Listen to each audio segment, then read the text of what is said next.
నమస్తే అండి. ఓం విఘ్నేశ్వరాయ నమః. శ్రీ విశ్వవసునామ సంవత్సరం కన్యరాశి వారికి శుభ ఫలితములు ఏ విధంగా ఉంటాయో తెలుసుకుందాం. కన్యరాశిలోనికి వచ్చే నక్షత్రాలు: హస్త 1, 2, 3, 4 పాదములు, ఉత్తర 2, 3, 4 పాదములు, చిత్త 1, 2వ పాదము చెందినవారు కుంభరాశిలోనికి వస్తారు. కుంభరాశి వారికి ఈ సంవత్సరం రాజపూజ 6, అవమానం 6, ఆదాయం 14, వ్యయం 2 ఉంటుంది. ఈ రాశివారు అత్యుత్తమ తెలివి నైపుణ్యంతో ఉంటారు. ప్రతి విషయంలో కూలంకషంగా పరిశీలించిన తరువాతే నిర్ణయాలు తీసుకుంటారు. ఆకర్షణీయంగాను మరియు ఎదుటివారిని ఆకట్టుకుంటారు. అనుకున్న పనులు నెరవేర్చడంలో బాధ్యతగా వ్యవహరిస్తారు. అందరితో స్నేహభావంతో ఉంటారు. ఓర్పు సహనంతో ముందుకు సాగవలసిన సమయం. మీరు చేసే ముఖ్యమైన పనుల్లో కొన్ని ఆటంకాలు ఉన్నప్పటికీ వాటిని అధిగమించి ముందుకు సాగుతారు. శత్రువులు మిత్రులుగా మారే సమయంగా చెప్పవచ్చు. ఖర్చుల విషయంలో దృష్టి సాధిస్తారు. ఈ సంవత్సరం నూతన గృహ నిర్మాణ కార్యక్రమాలు చేపడతారు. పనులు సజావుగా పూర్తి అవుతాయి. ఆస్తులు మరియు ఇతర విలువైన వస్తువులు కొనుగోలు చేయడానికి చేసే ప్రయత్నాలు ఫలిస్తాయి.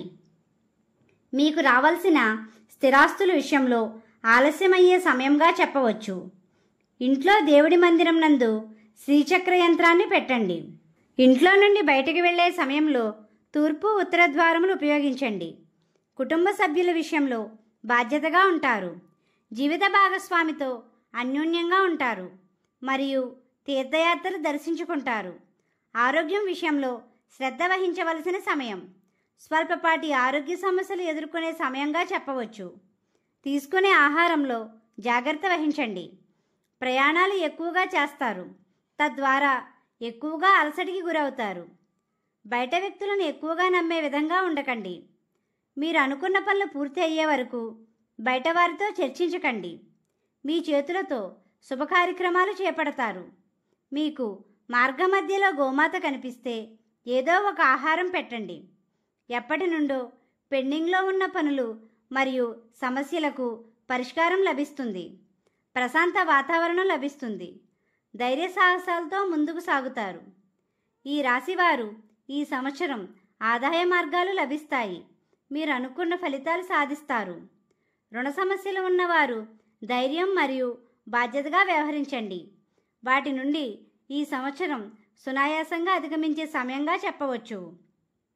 మీ చేతులతో రుణాలు ఇచ్చినా తీసుకున్నా కూలంకషంగా వ్యవహరించండి.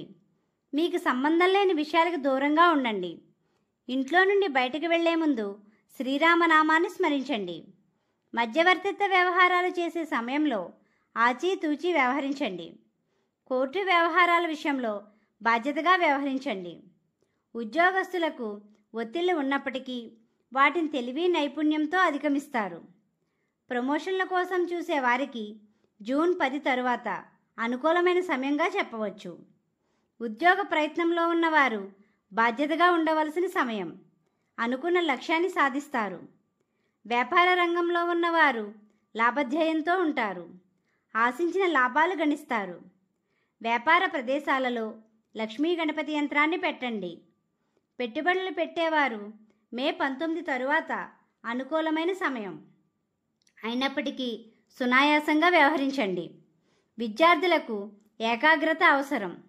ఉన్నత విద్య కోసం విదేశాలకు వెళ్లే వారికి ఏప్రిల్ 12 తరువాత శుభదాయకం. ఎప్పటి నుండో వివాహ ప్రయత్నంలో ఉన్నవారు ఏప్రిల్ 16 తరువాత అనుకూలమైన సమయంగా చెప్పవచ్చు. వివాహేతర సంబంధాలకు దూరంగా ఉండండి. స్నేహితులు మరియు బంధువులలో ప్రత్యేక గుర్తింపు పొందుతారు. వాహన ప్రయాణాలు చేసేవారు జాగ్రత్త వహించండి. ఈ రాశివారు కలియుగ వెంకటేశ్వర స్వామిని, దుర్గా అమ్మవారిని పూజించండి. గోమాతకు ఆహారం పెట్టండి. ఈ విధంగా చేసినట్లయితే ప్రశాంతత పొందుతారు. మా వీడియో కానీ మీకు నచ్చినట్టయితే లైక్ చేయండి, షేర్ చేయండి, కామెంట్ చేయండి. ఇలాంటి మరెన్నో వీడియోస్ కోసం మా ఛానల్ ఇప్పుడే సబ్స్క్రైబ్ చేయండి.